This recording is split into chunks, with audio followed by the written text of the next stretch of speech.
지난 금요일 날 우리 커맨시 예배 때 이를 잠깐 말씀드리고 말씀을 나누겠는데요. 우선 말씀을 함께 읽겠습니다. 창세기 12장 1, 2절인데요. 여호와께서 아브라함에게 이르시되 너는 너의 고향과 친척과 아버지의 집을 떠나 내가 내게 보여줄 땅으로 가라. 내가 너로 큰 민족을 이루고 내게 복을 주어 내 이름을 창대하게 하리니 너는 복이 될지라. 아멘. 이 말씀을 읽고 아이들, 우리 그레이드 2부터 우리 하이스쿨 아이들까지 함께 물어봤습니다. 이 말씀이 무슨 내용인 것 같냐라고 물었더니 한 아이가 이렇게 얘기해요. 하나님의 음성을 들어야 된다라는 말을 하더라고요. 하나님의 음성을 들어야 된다. 여러분 2019년도 어떻게 사실 거예요? 내 계획대로가 아니라 하나님의 음성을 듣고 하나님의 주시는 마음을 받아서 사시기를 바랍니다. 그리고 한 아이가 이렇게 얘기해요. 복을 약속하셨다는 거예요. 그러니까 복을 주기로 약속하셨다는 그 약속을 얘기하는 거예요. 복이라는 단어와 약속이라는 단어를 함께 얘기했어요. 그러고 난 다음에 우리 하이스쿨 아이가 이렇게 얘기합니다. 그래서 올 한 해 하나님이 하실 일을 기대하라는 것입니다 라고 말을 하더라고요. 제가 준비한 설교 내용하고 많이 흡사하고 그래서 그 아이들의 나눈 그 메시지를 가지고 함께 기도했는데 그걸 여러분하고 간단하게 나누려고 합니다. 첫 번째는 뭐였어요? 하나님의 음성을 들어야 된다. 그리고 두 번째는 뭐예요? 복을 하나님이 약속하셨다. 세 번째는 뭐예요? 그러니 기대하고 살라는 것입니다. 그래서 우리 아이들하고 기도했어요. 우리 그러면 하나님의 음성 듣게 해달라고 기도하자. 그랬더니 아이들이 기도를 하는 거예요. 기도하는데 한 아이는 울기까지 하는 거예요. 여러분 성령님께서 감동을 주셨어요. 그래서 그 예배가 얼마나 은혜로웠는지 모르겠습니다. 그리고 난 다음에 그 아이에게 물었어요. 복이 뭐냐? 그랬더니 이렇게 대답하는 거예요. 여러분 그레이드 2입니다. 그레이드 2가 복이 뭐냐라고 물었더니 십자가요 그러는 거예요. 놀랬습니다. 내가 지금 무슨 생각을 하고 있길래 이렇게 대답할까? 그래서 그 십자가의 의미가 뭐냐? 왜 십자가라고 얘기했고 그것이 뭐냐? 물어봤더니 성령의 빛이라는 단어를 쓰는 거예요. 그래서 그것도 놀랍지 않습니까? 그래서 물었어요. 아니 너는 어떻게 지금 십자가에 대해서 물어봤는데 성령의 빛이라고 얘기하냐? 그랬더니 이 아이가 성경에 써있다는 거예요. 여러분 성경 읽어보셨죠? 10번도 읽어보셨을 거예요. 거기에 십자가를 성령의 빛이라고 말한 게 어디 있습니까? 저는 그 순간에 예수님께서 베드로에게 했던 그 질문, 너는 나를 누구라고 하느냐 했을 때 베드로가 이렇게 대답을 합니다. 주는 그리스도시요 살아계신 하나님의 아들입니다. 그때 예수님께서 이렇게 말씀하셨어요. 이거는 너가 알고 말한 것이 아니라 성령님께서 너로 하여금 알게 하셨다는 거죠. 저는 그날 그 저녁에 그레이드 2 아이를 통해서 하나님께서 주시는 음성으로 들었습니다. 여러분 2019년도 하나님의 뜻대로 이루어질 줄 믿으시기 바랍니다. 하나님께 의지하시길 바랍니다. 여러분 너무 여러분의 힘쓰는 그 힘씀을 하나님을 더 사랑하는데 더 쓰시길 바랍니다. 그리고 지금까지 하나님의 뜻이 이루어졌듯이 올 한 해도 하나님의 뜻이 이루어질 것을 믿고 살아가시길 축복합니다. 그러면서 여러분들이 기도하실 때에 첫 번째 기도 제목을 그 복을 달라고 기도하셨으면 좋겠어요. 하나님 내게 복을 주신다고 아브라함에게 약속하신 것처럼 제게도 약속하셨으니 그 복을 받게 하시고 누리게 해주세요. 그 복은 뭐예요? 십자가예요. 여러분 십자가로 시작하시길 바라요. 1월달을 십자가 묵상으로 여러분 다 쓰셔도 좋겠습니다. 한 달 정도 십자가 묵상에 올인하셔서 여러분 남은 11달을 여러분 갈 수 있다고 한다면 우리 몸의 생각 가운데 마음 가운데 십자가의 은혜가 멀어지면 여러분 아무것도 못합니다. 모든 것이 스탑됩니다. 여러분 예배하는 것도 십자가를 통해서 예배하는 거기 때문에 우리가 십자가를 잊어버리면 신앙생활이라고 말할 수가 없습니다. 십자가를 잃어버리면 교회 생활이 돼버리고 종교 생활이 돼버립니다. 올 한 해 여러분 우리 아이들을 통해서 주신 그 메시지 하나님이 아브라함을 선택한 것처럼 저와 여러분들을 선택한 걸 믿으시고 정말 우리에게 주시고자 하는 복이 십자가인 것을 여러분들이 다시 한번 기억하시면서 올 한 해 그 십자가의 은혜가 충만히 넘치게 해주시고, 정말 성령의 빛이, 올해 주제가 일어나서 빛을 발하는 사람들인데, 그 아이를 통해서 그 일어나서 우리가 빛을 발하는 그 착한 행실을 우리가 어떻게 합니까? 십자가를 묵상할 때에 성령님께서 우리 안에서 그 빛을 발하셔서 우리로 하여금 빛을 발하게 하실 줄 믿습니다. 그래서 여러분의 삶의 영역이 있지 않습니까? 교회, 또 가정, 학교, 직장에서 여러분들이 빛을 발하고 소금의 역할을 감당하기 원한다면 더더욱이 예수 그리스도의 십자가의 은혜를 묵상하시고 그 은혜에 감격하시길 바라요. 지난주까지 여러분 사사기 7장의 말씀을 나누었는데요. 반복되는 내용이 있었습니다. 뭐예요? 하나님과 멀어지고, 또 하나님과 멀어지면 어둠이 찾아오고 어려움이 오고요. 또 그렇게 되면 이스라엘 백성이 어떻게 해요? 하나님을 찾게 되고, 또 하나님께서는 변함없이 구원해 주시는 스토리가 계속 반복되고 있습니다. 특별히 지난주 사사기 7장을 통해서 사람이 아니라 하나님을 봐야 된다는 거죠. 사람의 능력이 아니라 하나님의 능력을 보시라는 거예요. 기드온과 300명의 용사가 아니라 기드온과 300명은 하나님이 하시는 일을 증거하라고 증인으로 세웠다는 것입니다. 그래서 사람을 바라보지 마시고 역사하는 하나님을 바라보시길 바랍니다. 오늘 본문 8장의 말씀을 읽어보면 여러분들 생각나는 말씀이 있는데요. 그게 뭐냐? 고린도전서 10장 12절 말씀이에요. 그런즉 손줄로 생각하는 자는 넘어질까 조심하라 하는 거예요. 8장 여러분 읽어보시면요, 좀 답답하기도 하고 속상하기도 합니다. 정말 또 이렇게 반복하는 것인가.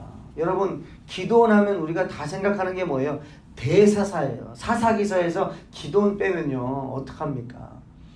정말 위대한 사람으로 저희들은 기억하고 있고 기도원을 본받으려고 합니다.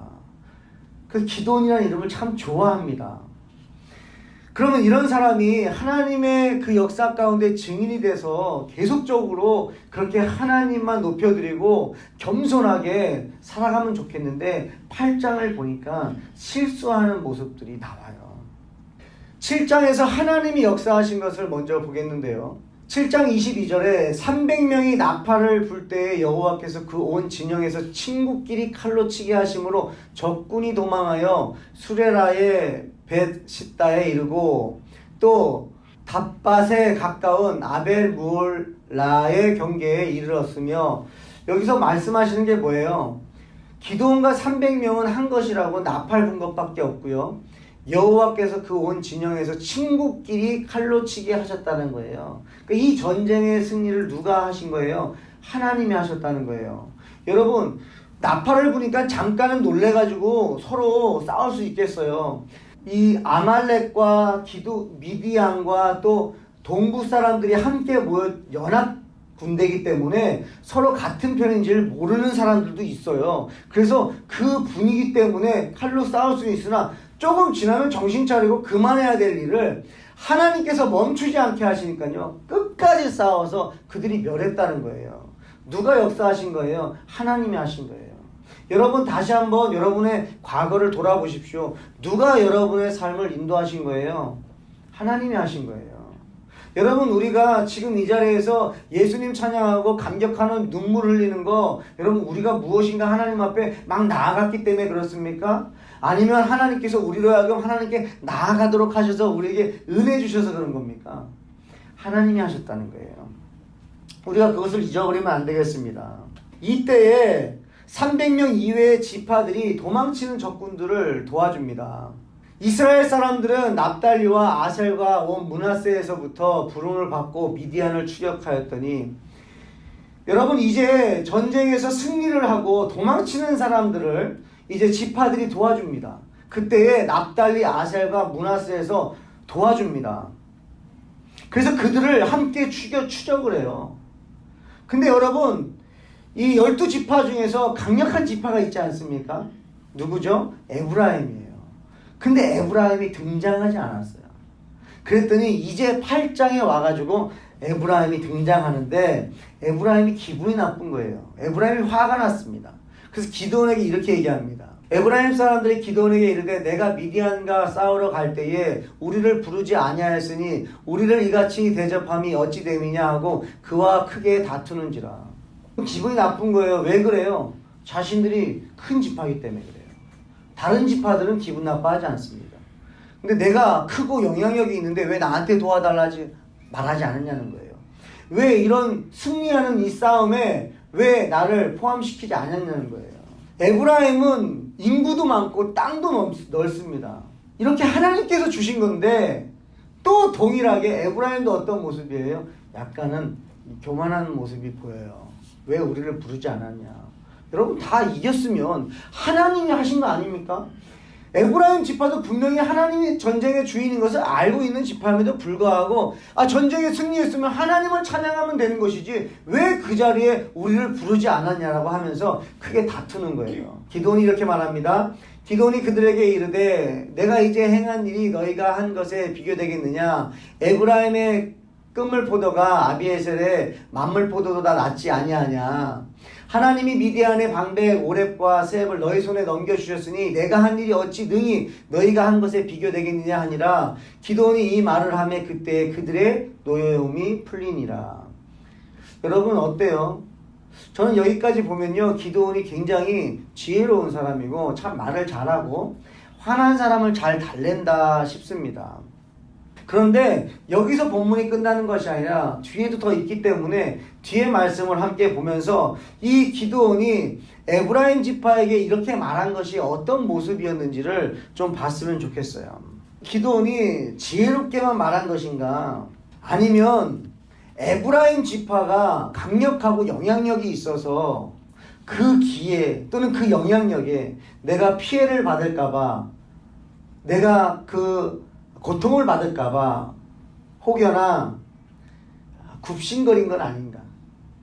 기드온이 미디안 족속이 도망치고 있는데 미디안의 두 왕을 쫓습니다. 그 두 왕을 쫓을 때에, 세바와 살몬나를 쫓을 때에 이 지친 거예요. 지쳐가지고 숫곳과 또 분우엘 그 지역에 도착했을 때 먹을 것을 좀 달라고 요청을 합니다. 6절 8절인데요. 숫곳의 방백들이 이르되 세바와 살문나의 손이 지금 내 손 안에 있다는 거냐. 어찌 우리가 내 군대에게 떡을 주겠느냐 하는지라. 그러니까 기드온이 떡을 달라고 했더니 이제 숫곳에 있는 방백들이 이렇게 말을 하는 거예요. 내가 너에게 어떻게 떡을 주냐. 8절입니다. 거기서 분우엘도 마찬가지로 올라가서 그들에게도 이같이 구한즉 분우엘 사람들의 대답도 숫곳 사람들의 대답과 같은지라. 무슨 얘기예요? 이제 너희들을 공격했던 세바와 살문나의 이 왕들을 우리가 지금 추격하고 있는데 우리 군대가 배가 고프구나. 그래서 숫곳에 있는 방백과 분우엘 방백들에게 먹을 것을 달라고 했더니 이들이 너희들 손에 지금 그 왕들이 있느냐라고 질문하는 거예요. 근데 아직 없잖아요. 지금 쫓고 있는 거지. 그랬더니 이들이 뭐라고 말하냐면 우리는 줄 수가 없다는 거예요. 왜 그랬을까요? 여러분 지금 이미 미디안 군대는 전멸당했습니다. 도망가고 있어요. 그러면 우리 같으면 이 상황에 옳았구나. 우리도 여기에 한몫하자. 우리도 돕자. 그래서 이 승리에 동참하자. 이럴 수 있는데 이 숫곳의 사람들과 분우엘 사람들은 반대로 합니다. 아직 잡지 않지 않았느냐. 우리가 너희들에게 떡을 줄 수 없다. 이렇게 말하는 거예요. 여러분 왜 그랬을까요? 6장으로 좀 돌아가 볼 필요가 있는데요. 6장 3, 4절에 보면 이스라엘이 파종한 때면 미디안과 아말렉과 동방 사람들이 치러 올라와서 진을 치고 가사에 이르도록 토지 소산을 멸하여 이스라엘 가운데 먹을 것을 남겨두지 아니하며 양이나 소나 나귀도 남기지 아니하니. 무슨 말입니까? 계속 공격을 당했단 말입니다. 이 미디안 족속과 아말렉 족속과 동부 사람들에게 이 숫곳과 이 분우엘 사람들은요, 매번 양식을 만들기만 하면 공격을 당해가지고 다 가져가고 핍박을 당했다는 거예요. 한두 해가 아닙니다.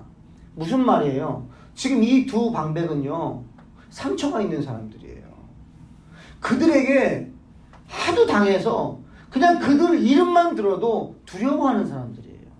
지금 기드온이 승리했다라고 해도 이미 그것이 몸에 배버려가지고 혹여나 그들을 놓치면 그들이 나중에 또 찾아와가지고 우리를 공격할까봐 그 두려움에 떨고 있는 사람들이에요. 여러분, 그런 사람들한테 지금 기드온이 뭐라고 합니까? 기드온이 이르되 그러면 여호와께서 세바와 살문나를 내 손에 넘겨주신 후에 내가 들가시와 찔레로 너희 살을 찢으리라 하고, 기드온이 또 브누엘 사람들에게 말하여 이르되 내가 평안히 돌아올 때에 이 망대를 헐리라 하니라. 여러분, 기드온 정말 큰 용사로 하나님께 쓰임받은 사람이에요. 그런데 오늘 이 본문에 보니까 내 말을 듣지 않았다고, 지금 내가 부탁했는데 내 말을 듣지 않았다고 뭐라고 합니까? 협박하고 있어요. 그리고 겁을 주고 있어요. 여러분, 누가 하던 짓이에요? 미디안 족속이 하던 짓을 기드온이 똑같이 하고 있는 거 아닙니까? 날 무시했다는 거죠. 나 기드온이야. 지금 전쟁을 승리로 이끌고 지금 그들을 쫓고 있어. 하나님의 일이잖아. 하나님의 일을 하는데 안 도와줘? 내가 하나님의 일을 하는데 지금 안 도와준다는 거야? 두고 봐. 여러분, 하나님의 일을 하는데 안 도와주면 원수가 되는 겁니까? 하나님의 일을 하는 데 있어서 함께 하지 않으면 그 사람하고는 적이 되는 것입니까? 같은 민족임에도 불구하고요, 이방 족속이 하던 짓을 지금 똑같이 하고 있는 모습을 저는 7절에서 9절을 보면서 어떻게 이렇게 말할 수 있을까? 왜 이해해주지 못했을까? 그 사람들의 상처는 왜 이해해주지 못했을까라는 거예요. 그들이 얼마나 당했으면, 그들이 얼마나 두려워하고 있으면 지금 이렇게 승리를 이끌어가고 있는 상황에서도 이렇게 도와주지 못했을까? 왜 이렇게 두려워할까? 왜 그 사람들을 이해하지 못했을까요? 저희를 한번 돌아보셨으면 좋겠어요. 여러분, 교회는 어떤 사람들이 오는 거죠? 예전에 한번 우리 커뮤니티 예배 때 아이들에게 물어봤더니 아이들은 이렇게 대답하더라고요. 힘든 사람들이 온다는 거예요. 어려운 사람들이 온다는 거예요. 막 세상에서 어려운 사람들이 오는 데가 교회라는 거예요. 왜 그래? 라고 물어봤더니 교회는 그런 사람들이 오라고 있는 거 아니냐는 거예요. 그렇게 알고 있다라는 거예요. 그런데 그렇다고 한다면 여러분, 교회에는 두 부류의 사람이 있을 수 있다는 거예요. 뭐예요? 예수 그리스도의 은혜를 체험하고 받아들이고 믿음으로 예수 그리스도의 구원의 은혜에 감격하며 구원받은 백성으로서 기뻐하는 백성이 있고요. 또 예수님의 용서하심을 받아서 모든 상처들이 치유받은 사람이 있고요. 또 한 부류는 아직 예수님을 만나지 못했고 그 구원의 감격을 알지 못하여 아직 상처 속에 상처투성으로 있는 분들이 있는 데가 어디라는 거예요? 교회라는 것이에요. 그런데 내가 죄를 막 섬기고 있습니다. 근데 누군가가 도와주질 않아요. 그럼 어떻습니까? 화가 나는 거예요. 왜 같이 안 하냐는 거죠. 왜 같이 안 할까요? 안 할 만한 이유가 있겠죠. 그래서 여러분, 저희 교회는 너무 교회 일에 열심히 하지 마세요. 성령님이 감동을 주시면 하세요. 여러분, 한번 이렇게 얘기해도 될까요? 우리 어쩌다가 점심 걸르면 안 되나요? 걸러도 되나요? 그냥 예배하고 여러분 그냥 집에 가셔도 괜찮겠습니까? 식사 안 해도 괜찮을까요? 아니면 식사 안 하니까 예배 마치고 여러분들끼리 또 평상시에는 평일날에는 만나지 못하고 식사하지 못하니까 오히려 주일날 여러분들 예배 마치고 어떤 주는 또 3, 3, 5 식사하면서 교제할 수도 있지 않을까요? 여러분, 찬양팀들이 매번 그 자리에 꼭 있어야 될까요? 좀 쉬면 안 될까요? 힘들 수 있다는 거죠. 환경이 있다는 거죠. 이해해야 된다는 거예요. 기드온이 오히려 미디안 족속이 하는 행동을 지금 이 상처 많은 이 사람들에게, 이 숫곳과 브누엘 사람들에게 하고 있습니다. 교회는 복음을 전하는 공동체죠. 예수님을 전하는 공동체입니다. 여러분, 가정 안에도 마찬가지입니다. 가정 안에도 나는 이렇게 열심히 하는데 가족 구성원 중에 조금 지쳐서 안 하는 사람이 있다고 당신 왜 아내가 아니라 그럴 이유가 있겠죠. 그렇게 기다려주면 안 될까요? 직장도 마찬가지 아닐까요? 직장에 가셔서 여러분들 열심히 하는데 누군가는 게으르게도 하는 사람이 있을 수 있고 눈치 보면서 힘든 거는 안 하려고 하는 사람이 있을 수도 있습니다. 그럼 기다려줄 수도 있는 거 아닐까요? 우리가 이 땅에 편하려고 사는 걸까요? 아니면 복음 전하려고 사는 걸까요? 이거는 물론 예수 믿는 분들에게 해당되는 말씀입니다. 예수 믿는다는 삶은 어떤 삶일까요? 예수님의 삶을 따라가는 삶이죠.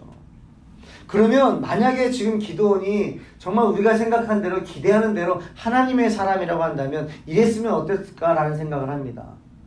숫곳 사람들과 분노의 사람들에게 위로하는 거죠. 맞다. 내가 잠깐 생각하지 못했습니다. 지금 우리가 힘들어가지고 말했는데 그동안 얼마나 고생하셨습니까? 몰랐습니다. 깜빡했습니다. 좀 쉬세요. 조금만 기다리세요. 조금만 기다리시면 이제 하나님께서 저들의 생명을 우리 손에 맡기실 거예요. 그리고 난 다음에 이제 평안하십시오. 그때 웃으십시오. 조금만 기다리십시오. 라고 이야기해 주면서 권면하고 위로했으면 어땠을까라는 생각을 합니다. 에브라임 지파한테는 어떻게 했어요? 에브라임 지파요. 당신들이 한 일에 비하면 내가 한 일은 아무것도 아닙니다. 그래 놓고 정말 요단강에서 진치고 있다가 중요한 일을 맡겨요. 그러니까 이 에브라임 지파는요, 에브라임 지파가 화가 나서 막 얘기하니까 기드온이 꼼짝을 못하는 모습이고요. 이 숫곳과 분노의 지파한테는요, 화를 내는 모습이 나와요. 어떻습니까, 여러분? 강한 사람한테는 약하고요, 약한 사람한테는 강한 모습이 나와요. 이게 그냥 평범한 기드온이라는 거죠. 맞다. 그냥 하나님의 일은 하나님 그냥 선택하셔서 그동안 쓰신 거지 그 사람이 완전히 특별한 게 아닙니다. 여러분, 저와 여러분 하나님 바라보셨으면 좋겠어요. 여러분, 목사 하나님이 쓰실 때 쓰는 거죠. 목사가 평생 그냥 어떤 다른 사람입니까? 사람이에요, 사람. 근데 하나님이 안 보이니까 그런 영향력을 주는 사람, 은혜를 끼치는 사람만 보는 거예요. 지금 똑같아요.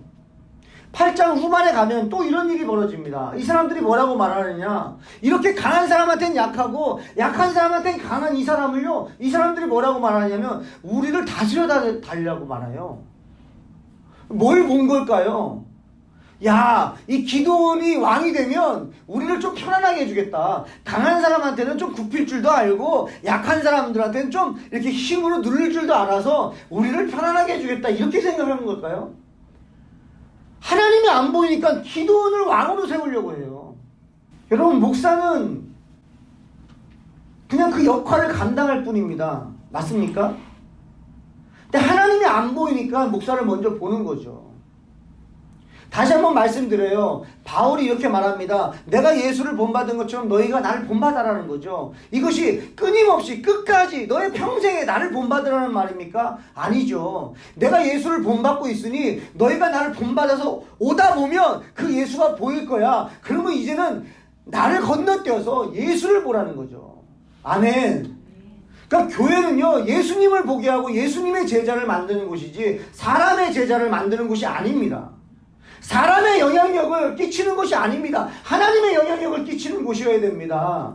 내가 힘이 있다고 해서 그 힘을 마음대로 쓰는 것이 아닙니다. 힘이 있을수록 겸손할 필요가 있어요. 왜요? 그 힘 자체가 가지고 있는 영향력이 있기 때문에 힘 있는 분이 말을 한마디 하게 되면 그 힘 때문에 다른 사람들의 말이 묻힐 수가 있다는 거죠.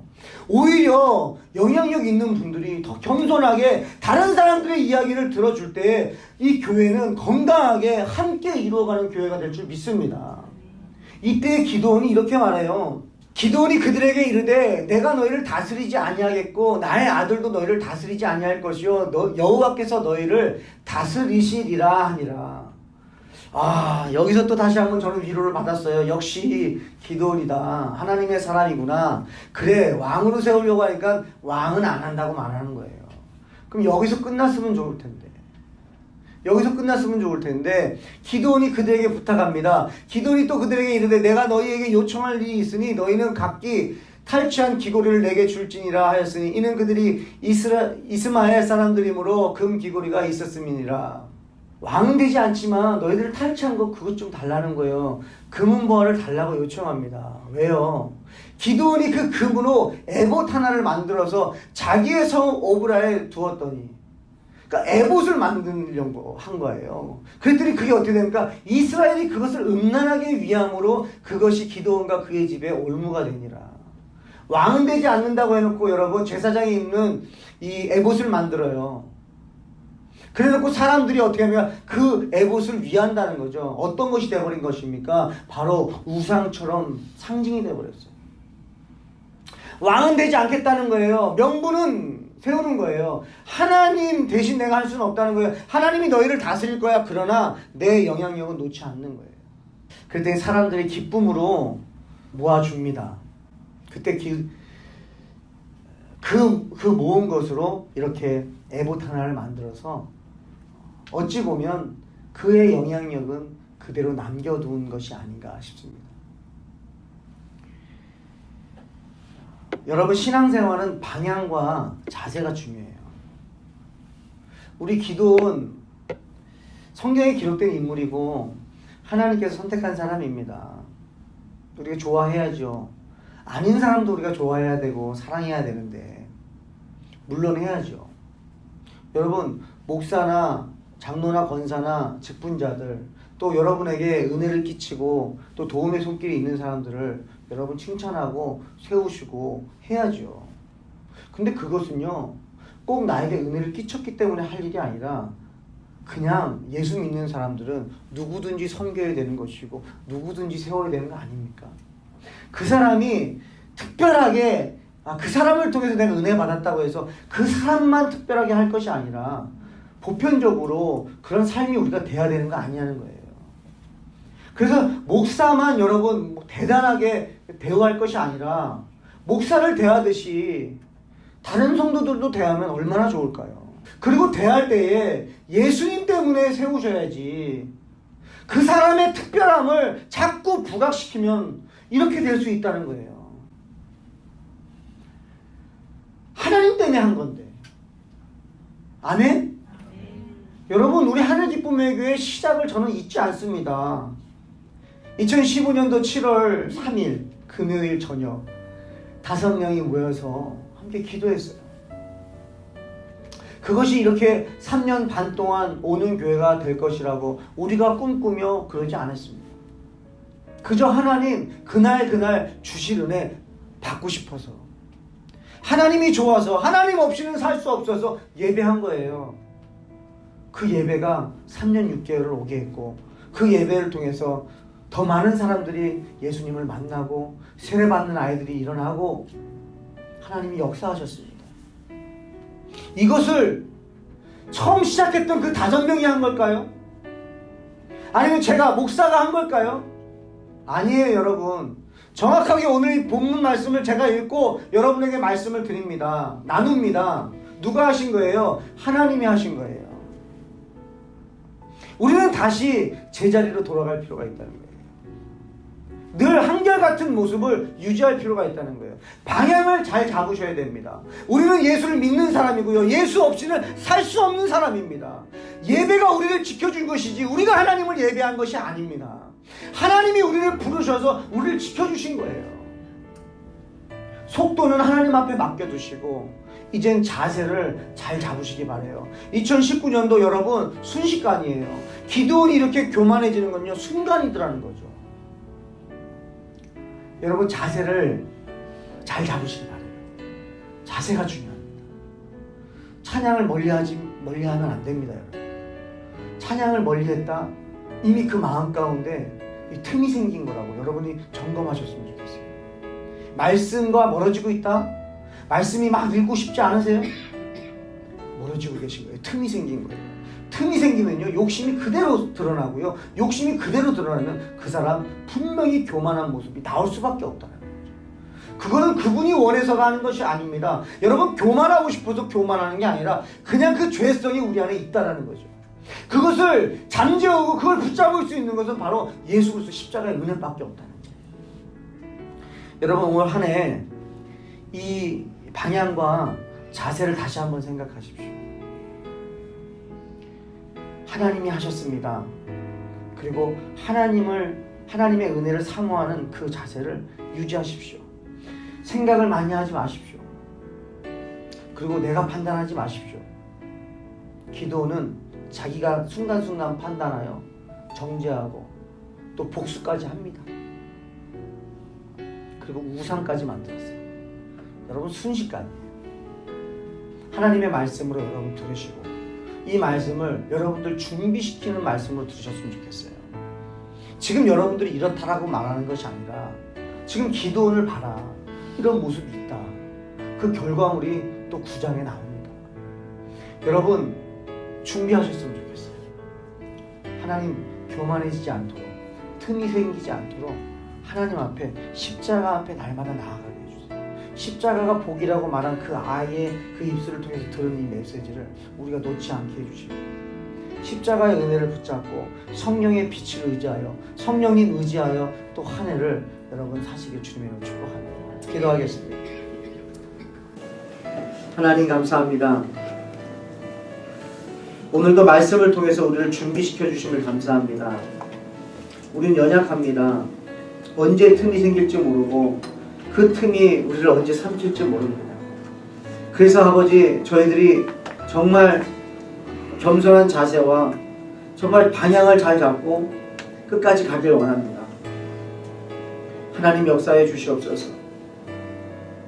우리 성도들의 마음과 생각을 붙잡아 주시고 처음의 생각을 처음의 은혜를 잊어버리지 않게 하시고 하나님의 은혜가 없이 이 자리까지 오지 못했던 것을 기억하게 하시고 또 그 은혜를 누리게 하셔서 또 앞으로도 나아갈 수 있는 새 힘을 허락해 주시옵소서.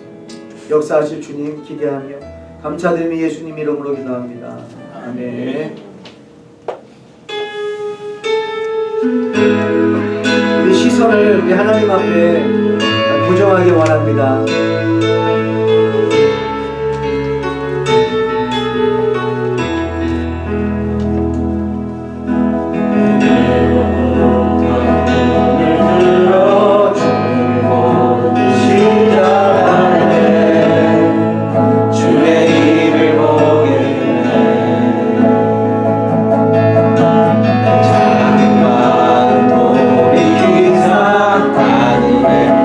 우게 하네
기도할 때에 우리의 시선을 하나님께서 돌리지 않게 해달라고, 예수 그리스도의 십자가의 그 은혜에서 벗어나지 않게 해달라고, 예수님을 생각하고 십자가를 생각하면 새 힘이 생깁니다.